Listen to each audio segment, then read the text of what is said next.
This is Optimal Health Daily, episode 634, How to Make Your Meat as Healthy as Possible by Kris Gunnars with Healthline.com. And I'm your host and narrator, Dr. Neil Malik. Happy Thursday. Welcome back to Optimal Health Daily, where I read to you from popular health and fitness blogs to help you optimize your health.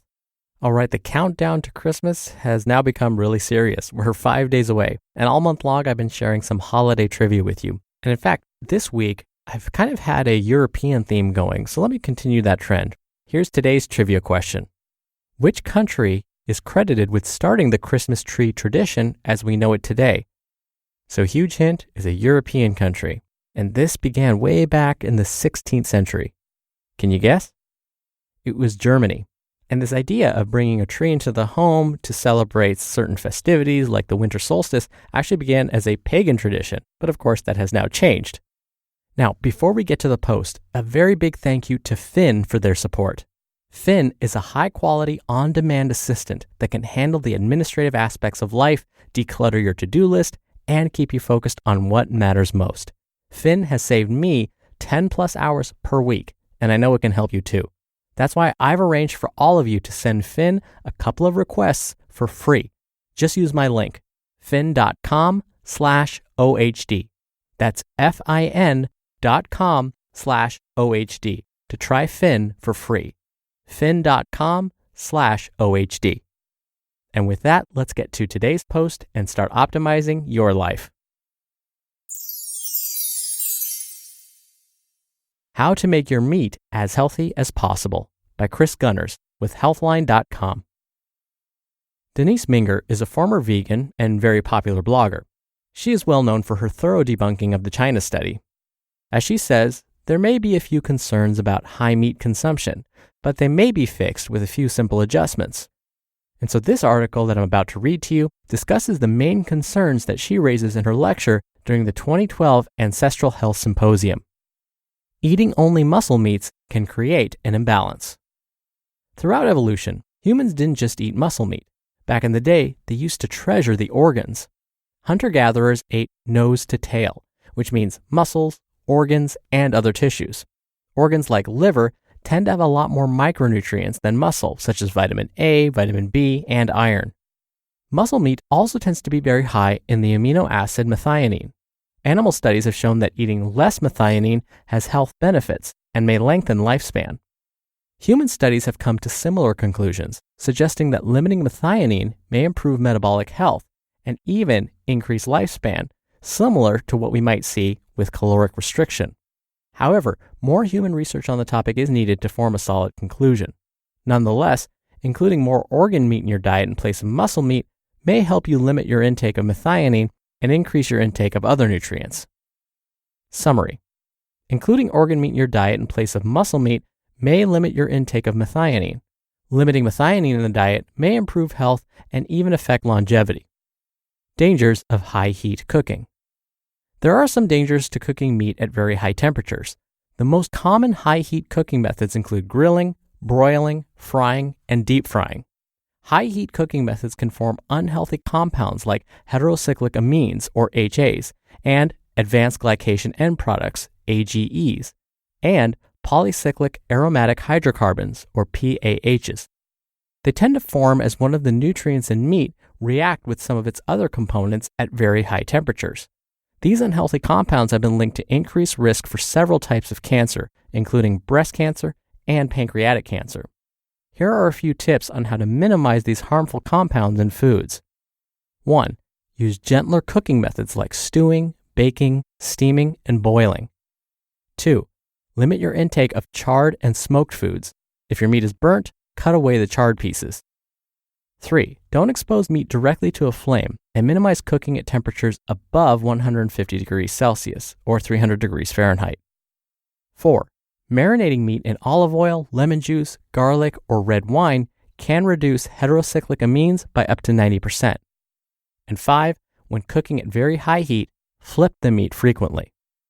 Summary: cooking meat over high heat can form unhealthy compounds like heterocyclic amines, advanced glycation end products, and polycyclic aromatic hydrocarbons, all of which have been linked to an increased risk of disease. Red meat is very high in iron. Meat is generally very high in the mineral iron. Iron binds to hemoglobin in the blood and plays a vital role in delivering oxygen to all the tissues in your body. However, having very high iron levels in the body can cause problems in the long term, especially in men. Women have menstruation to help them remove excess blood and iron from the body. However, men, non-menstruating women, and children don't have an efficient mechanism to expel iron from the body. If iron consumption is very high, it can cause iron to build up in the blood, causing symptoms of iron toxicity. This is not a concern for most people, but a genetic disorder called hereditary hemochromatosis can result in elevated absorption of iron. For those who have this disorder, eating a lot of iron-rich foods can cause problems, and red meat happens to be very rich in iron. If you have this condition, there are a few things you can do to reduce your iron levels. 1. Donate blood regularly. 2. Drink coffee or tea with meals that contain a lot of iron, as they hinder the absorption of iron. 3. Avoid foods that are rich in vitamin C when you eat foods with a lot of iron, since vitamin C increases iron absorption. And 4. Eat less red meat. The only way to know if this pertains to you is to get your iron levels tested, or to get tested for the genetic mutation itself. Summary. Red meat is rich in iron. This is rarely a concern for healthy people, but it can be a problem for those who develop dangerously high blood levels of iron. The bottom line. Meat, especially if the animal it comes from was naturally fed, may be a healthy food. However, as with most things in nutrition, there are some potential concerns regarding a high meat intake. These include the consumption of the amino acid methionine and unhealthy compounds that form during cooking, as well as a high iron intake. Luckily, some of these concerns can be accounted for with some minor adjustments to your diet. You just listened to the post titled, How to Make Your Meat as Healthy as Possible by Kris Gunnars with Healthline.com. A big thank you again to Finn for their support.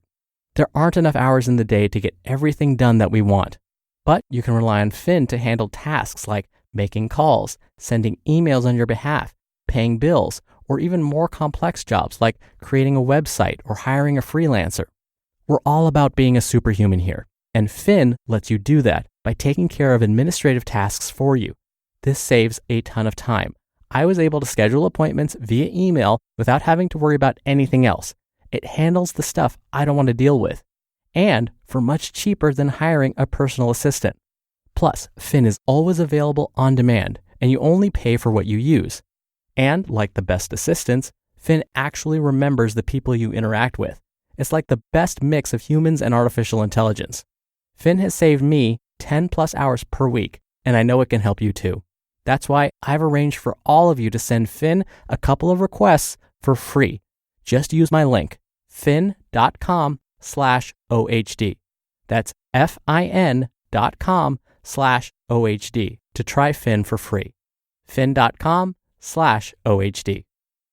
Dr. Neil again here for some of my commentary. So while it may be true that our ancestors consumed more organ meats than we do now, the quality of meat has changed significantly. So while liver, for example, may contain lots of vitamins and minerals because the liver is a great storage space for those things, it also contains some potential toxins as well. The liver is an organ that helps clean the blood essentially, along with the kidneys. And in doing so, it may store up toxins. And therefore, if we eat the liver, even if we heat it really well, there's a chance that we could be consuming or ingesting those toxins too.